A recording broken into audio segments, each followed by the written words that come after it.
বাবা, আরে বাড়িতে তো বাবাকে দেখাই যাচ্ছে না। আরে বোন, একটা কথা জানিস কি? বাবা না আজকে তোকে একটা সারপ্রাইজ দিবে। এই রিয়া, বলেছিলাম না তোকে সারপ্রাইজ দিব। এই দেখ, এটা তোর নতুন মা। না, আমি একে মা মানতে পারবো না। শুনেছি সৎ মারা অনেক খারাপ হয়। কিছু মনে করো না, বাচ্চা মানুষ তো 2 দিন গেলেই ঠিক হয়ে যাবে। আরে বোন, কেন কান্না করতেছিস তুই? দাদা, সৎ মা আমাকে ভালোই লাগে না, কি করব আমি? আরে বোন, মা তো মাই হয়, কাকু তো তোর ভালোর জন্যই বিয়ে করেছে। আরে সৎ মা আমার ভালো লাগে না, তুমি চলে যাও এখান থেকে। যে কোনো কারণেই ওকে বাড়ি ছাড়া করতেই হবে। মা রে, ভাত হয়ে গেছে, চল খাবি চল। আহ আহ আহ, কি হয়েছে দেখি?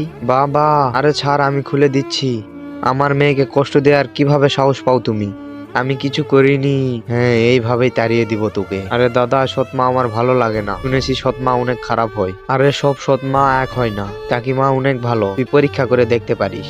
আরে আমার টাকা কে নিয়েছে? বাবা দাঁড়াও, আমি নিয়েছি তোমার টাকা। আমার টাকা তুমি নেওয়ার কে? কিভাবে সাহস পেলে বাবা? তার আগে বন্ধুরা, তোমরা যদি মাকে ভালোবেসে থাকো তাহলে ভিডিওতে একটা লাইক এবং সাবস্ক্রাইব করে দাও। আর যদি না বেঁচে থাকো তাহলে এইসব কিছুই করার দরকার নেই। তোমার টাকাটা আমি নিয়েছি যাতে সেই দোষটা সৎ মায়ের উপর দিতে পারি, কিন্তু সৎ মা অনেক ভালো। মা, আমাকে ক্ষমা করে দাও। সব সৎ মা এক হয় না রে মা, আমি তোকে আমার নিজের সন্তানের মতোই দেখি।